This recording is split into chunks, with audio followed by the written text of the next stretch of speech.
guys, this is Sam and Justin at the Survival Review, and today we're going to be doing a review of something that's not a zombie movie. It is The Shining. Oh yeah. Yeah, another classic, and this is one of my favorite movies of all time. Probably in my top 10. I don't know. I'd have to think about that, but it's a great movie. That's all there is. It is a fantastic film. So let's get into the plot. Me? Yes.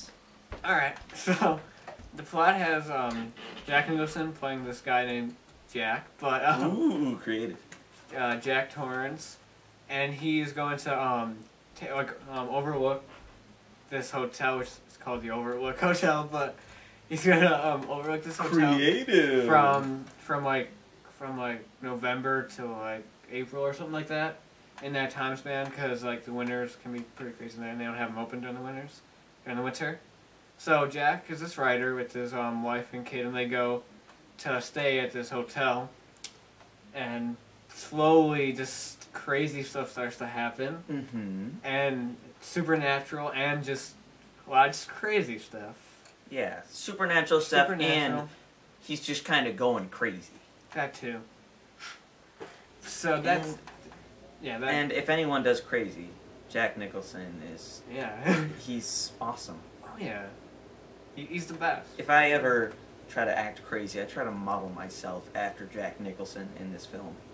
That's because it creeps people out the most. Yeah. And, I don't act, so... He doesn't act. He just makes movies and asks me to come over and act in them. So, the movie is based off a book by Stephen King. Of course. And the horror god. Yeah.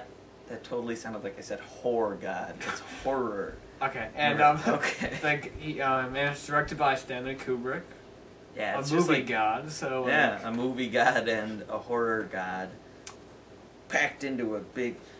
And an acting god. And an acting god. Jesus. So like it's one big awesome thing. Yeah. And what's funny is that actually it's like the perfect storm of a great film. Also, what's funny is that Stephen King actually doesn't like this movie. Yeah, he's not a fan of it because it is a lot different from the book. It's a lot different. The book is way more supernatural, much more bigger, like than you could do in a movie. So that's another thing, which is why it was adapted into a miniseries. I think it was pretty bad, so I never saw that.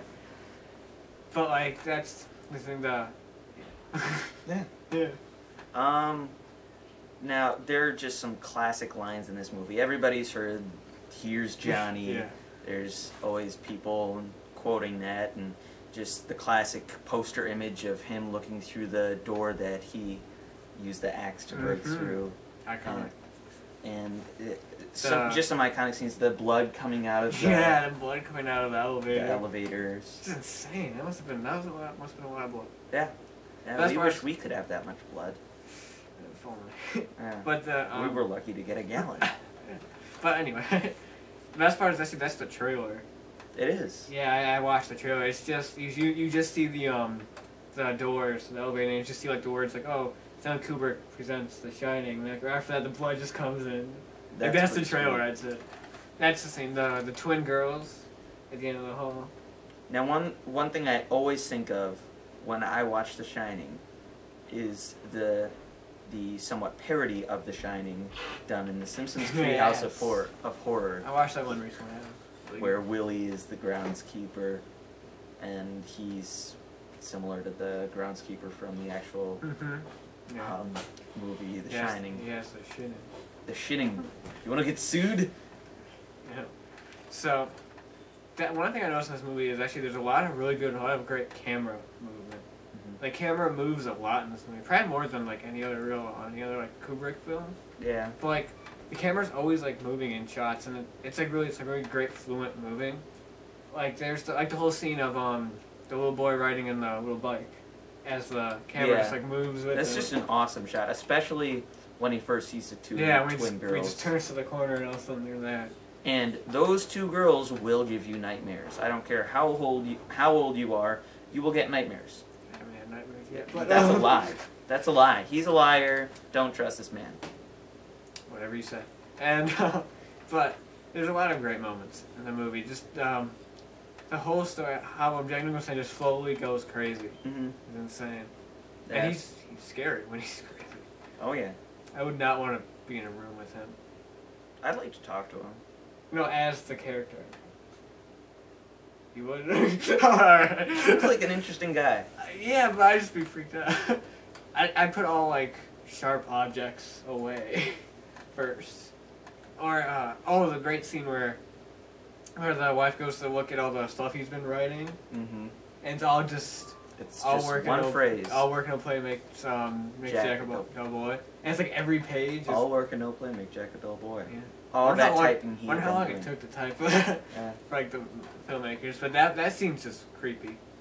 Also, like the music, really just creepy. Yeah, it's just an altogether creepy movie, but a 100% well-made. It can be a little bit slow. Like when I first saw the movie, I did think it was a little slow. It's one of those rare movies. It's one of those rare movies that is both artsy and a horror movie. Yes. I mean, I'd also consider The Exorcist one of those, but there aren't too many of them. I mean, it is Stanley Kubrick, so it's gonna be artsy. But then it has like kind of normal plot of like a haunted hotel and people going crazy, which is really crazy. And that's what makes it one of my favorite movies of all time. Yeah. Just the combination of all the incredible people who worked on this film. Oh yeah. The story being written by Stephen King and Stanley Kubrick and Jack Nicholson and that creepy little kid who goes "Rad Ram" and you got all that stuff. Oh, and random fun fact I just noticed when I rewatched the movie, the guy who ran the hotel at the beginning, who was like giving him the job interview, you know, that actor who plays him is Barry Nelson. That doesn't sound important, but he was the first actor to play James Bond in the Casino Royale TV special. Oh my God! Yeah.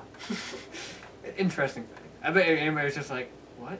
He's not Sean Connery." He's not Sean Connery, therefore he doesn't matter. But he was the first actor to play James Bond in the Casino Royale TV special in the 50s. So back on subject. Out of 10. 10. Well, you go. I'm gonna give it a 10 out of 10. Well. Well. What could I give this motion picture? Obviously, 10 out of 10. You can't give this movie any lower than 10, you know? It's so great. One of Kubrick's best he directed. Not exactly his best, but one of his best. One of Jack Nicholson's best movies. I disagree. I'd actually say it's my personal favorite of Stanley Kubrick's movies. I mean, a lot of people might say 2001, but that's not yours? No. Which one's yours?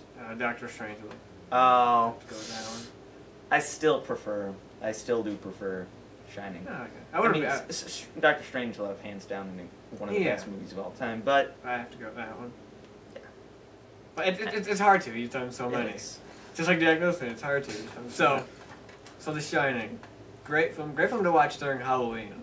During October. And then, you know, just all around perfect. I've watched it recently. He's watched it recently. So watch it. Yeah. Recently. Yeah. Creepy movie. It's just great. Yeah. Something that you gotta see. Mm-hmm. Bye now.